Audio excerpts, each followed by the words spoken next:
Ciao, buongiorno, bentornati sul canale. Oggi mi trovo tra i monti della Laga, sono alla ricerca di una cascata che si chiama la cascata di Casanova, da quella parte circa 20 minuti. E mi trovo qui vicino a un mulino ben restaurato, un ambiente molto bello. I monti della Laga in primavera sono sempre pieni di acqua e di cascate. Quella di oggi sarà un'avventura appunto alla ricerca della cascata di Casanova, che sarebbe la frazione di Cortino in provincia di Teramo, che si trova proprio qua vicino. Il percorso non è molto lungo, io non lo conosco, quindi per me sarà una scoperta. E si tratta della cascata formata dal fiume Tordino, che è questo qui dietro le mie spalle, che scende dai monti della Laga. In questo periodo è sicuramente molto alimentato dalle grandi nevicate, insomma dal disgelo che c'è su nelle alte quote, e poi attraversa tutta la vallata fino a Teramo e oltre, poi verso Giulianova e il mare Adriatico. E se non l'avete ancora fatto, iscrivetevi al canale, mettete un like qui all'inizio del video, perché è il modo migliore per sostenere il mio canale. Rimanete con me, perché quella di oggi sarà una giornata davvero alla scoperta.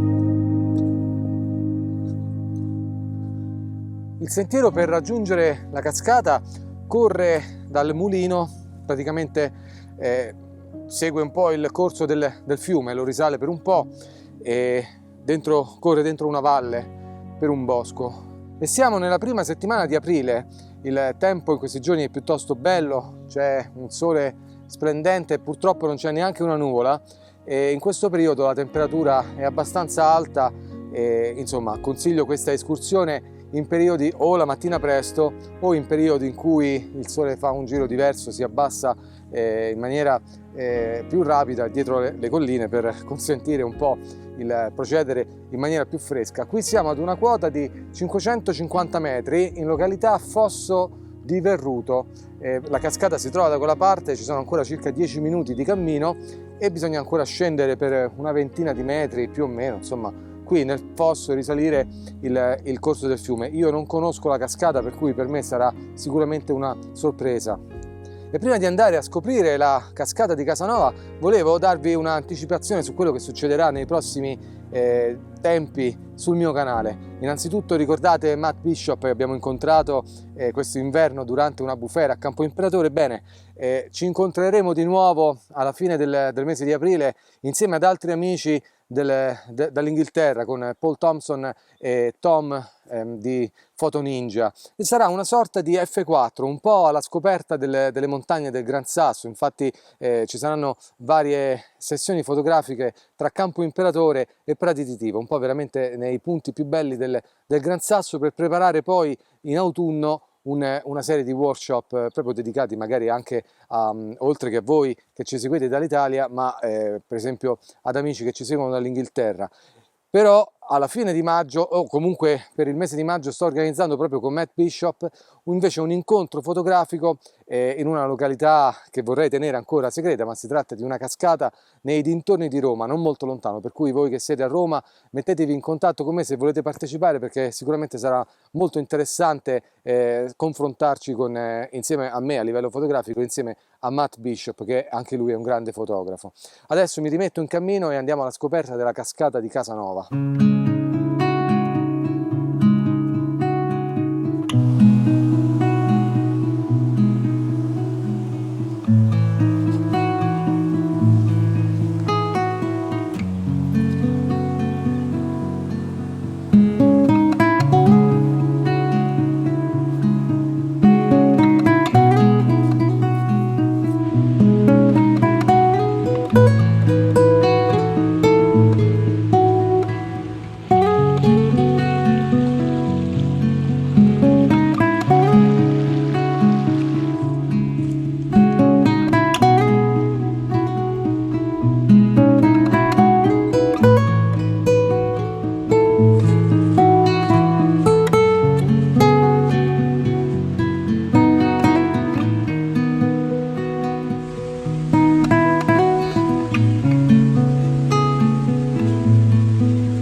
arrivato alla cascata di Casanova, guardate dietro le mie spalle, è davvero un posto molto bello e il salto della cascata non è molto alto, sono circa 10-15 metri, però la portata d'acqua è molto interessante, insomma è una bella cascata perché il torrente Tordino in questo periodo della primavera è alimentato dal disgelo, dalle grandi nevicate che ci sono state negli ultimi giorni sui monti della Laga, circa 1500 metri, forse anche 2000 metri più in alto di questo punto. Il programma di oggi è quello di trovare una bella composizione qui intorno alla cascata. La difficoltà in questo momento è rappresentata soprattutto dalla nebulizzazione dell'acqua, c'è molto spray che si andrà a depositare inevitabilmente sulla lente, per cui bisognerà fare attenzione un po' a pulirla. E poi, non so, insomma, bisognerà trovare un tempo di scatto adeguatamente lungo, perché qui in questo momento la cascata non è esposta al sole, per cui già forse senza filtro ND avremo una esposizione abbastanza lunga. Mettiamoci al lavoro.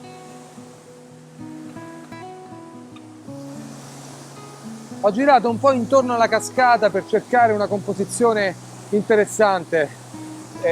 Negli ultimi tempi mi sono documentato su questa cascata, non è molto semplice trovare insomma, realizzare un'immagine nuova, diversa, perché insomma, la posizione è quella che è. In questo momento ho trovato queste rocce qui sul lato della cascata che creano una guida verso appunto il salto della cascata. In questo momento c'è molto vento e l'acqua sta inondando la macchina fotografica, che infatti è protetta con questo panno. Prima di scattare devo pulire velocemente l'obiettivo, un timer a 2 secondi e vediamo che cosa esce fuori.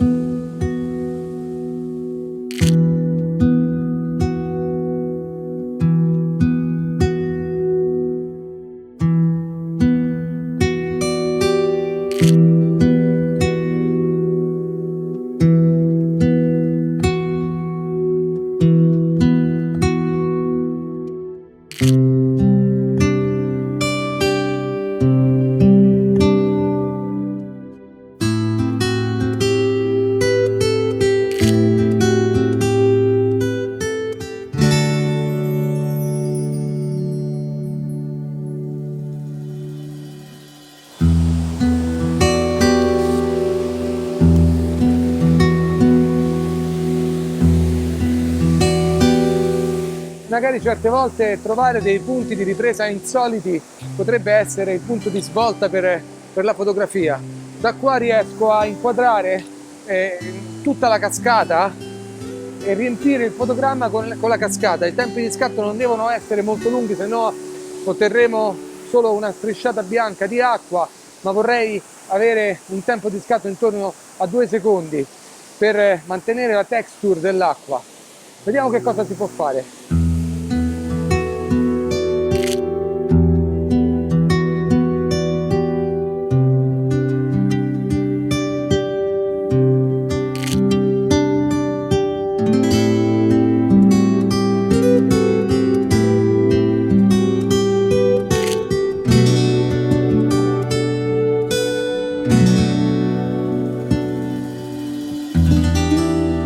A questo punto credo di aver un po' esplorato la zona a sufficienza.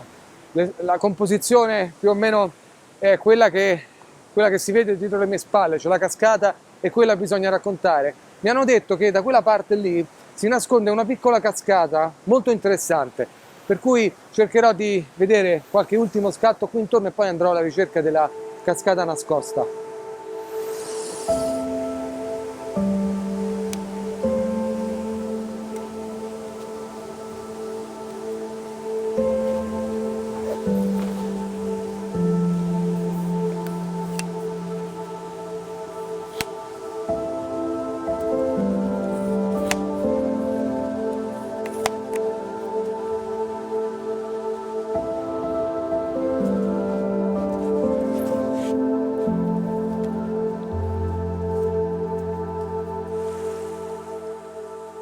E veramente a 1 minuto di distanza dalla cascata di Casanova, la cascata principale della zona, si nasconde questa bellissima cascata che si chiama la Cascata Verde. è un ambiente molto diverso da dove ero prima. Qua sembra di essere nella giungla, ci sono delle liane, è veramente un posto incredibile. Cercare di fotografare questa cascata sarà difficile perché questa, a differenza dell'altra, è molto alta, sono circa 20 metri, forse qualcosa di più, per cui mi dovrò mettere forse da quella parte là e riprendere un po' del torrente e la cascata per intero. Devo ammettere comunque che è davvero molto bella, forse questa è più nascosta, più particolare. In questo momento c'è un po' di luce molto soffusa, un po' di giallino, per cui la situazione è piuttosto interessante. Vediamo che cosa si può fare. Dovrò andare da quella parte verso il torrente e cercare di posizionare il mio cavalletto. L'ambiente è davvero molto scivoloso, bisogna fare attenzione. Qui c'è anche una piccola cascata, un'insenatura molto interessante, si potrebbe realizzare una fotografia molto intima, però vorrei anche cercare di realizzare una fotografia da quella parte. E la difficoltà in questo luogo sicuramente è gestire un po' il colore, in quanto come proprio narra il nome del luogo, cioè la cascata verde, qui la situazione è piuttosto verde e quindi bisogna cercare dei punti di interesse, magari dei bei primi piani, sfruttando molto, ecco, questo ruscello proprio alla base e poi dare un po' di respiro verso la cascata in alto. Adesso mi sono spostato, voglio realizzare qui una fotografia un po' più intima e da questa posizione qui in basso si riesce ad inquadrare sia un po' questa piscina, un po' la cascata da quella parte piccolina, anche se è nascosta da qualche liana di qua, qualche edera, ma tra gli alberi si riesce anche ad inquadrare la cascata principale in alto. Un timer a 2 secondi e vediamo che cosa esce fuori.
E la cosa interessante di questa escursione è che la cascata è sempre segnalata come distante circa 10 minuti, infatti lungo il sentiero spesso i cartelli segnaletici indicano 10 minuti, in realtà diciamo che la cascata dal mulino sono circa 20-25 minuti, un po' poi secondo il proprio passo. Il sentiero per scendere in alcuni punti è anche piuttosto scosceso e potrebbe essere scivoloso magari nei giorni successivi a grandi piogge. Prima di salutarvi volevo ringraziare gli amici di Walleret che nel mese di febbraio, quindi un po' verso la fine dell'inverno, mi hanno fornito dei guanti e vorrei velocemente parlarvi di questo tipo di guanti.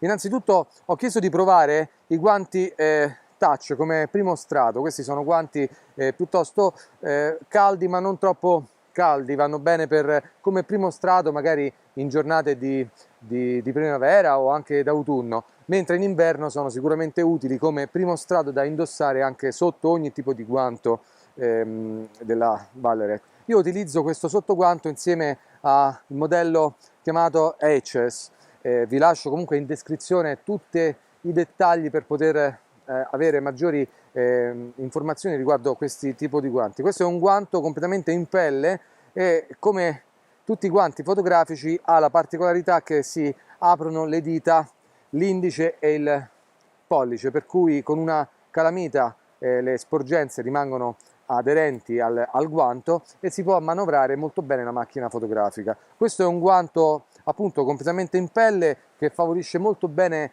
il grip, però è un guanto che io utilizzerei in periodi autunnali, anche quando è molto freddo, ma non in presenza di neve, proprio per non rovinare la pelle. Sono molto belli e molto caldi. Un altro tipo di guanto invece che ho utilizzato in questo periodo è il modello Markov Pro versione 3. Questo è davvero forse è il top per quanto riguarda il tipo di escursionismo, il tipo di fotografia che io pratico, ovvero fotografia invernale. È un guanto piuttosto maneggevole, leggero in un certo senso, ma molto caldo, e io lo utilizzo sempre con il sottoguanto per non esporre le dita e la pelle al freddo nel momento in cui devo andare a manovrare e lavorare con la macchina fotografica. Questo guanto è sicuramente molto adatto al tipo di fotografia che faccio nei mesi invernali, nei mesi in cui la neve copre un po' tutto l'ambiente, perché ha un rivestimento in silicone, in gomma, e qui sul palmo della mano, che poi tra l'altro è in pelle, che aiuta il grip, quindi sicuramente avremo una presa molto ferma della macchina fotografica.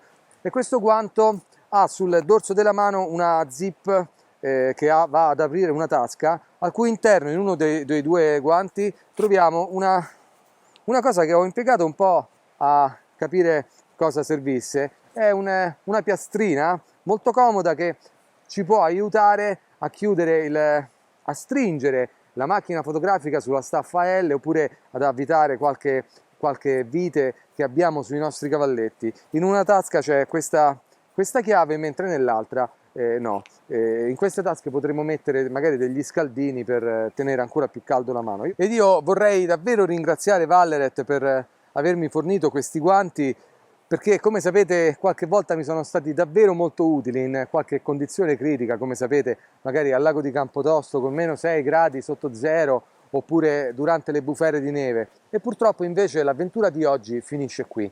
Vi ringrazio per avermi tenuto compagnia fino alla cascata di Casanova e poco oltre alla bellissima e segreta Cascata Verde, incastonata quasi nella giungla. Sembrava di essere in un paese lontano, invece mi trovo a pochi chilometri nella provincia, insomma, di Teramo. E se non l'avete ancora fatto, iscrivetevi al canale, attivate tutte le campanelle per rimanere aggiornati sulle prossime avventure fotografiche ed escursionistiche. E qui dal fiume Tordino, dalle cascate di Casanova, per oggi è tutto. Noi ci vediamo alla prossima avventura. Ciao!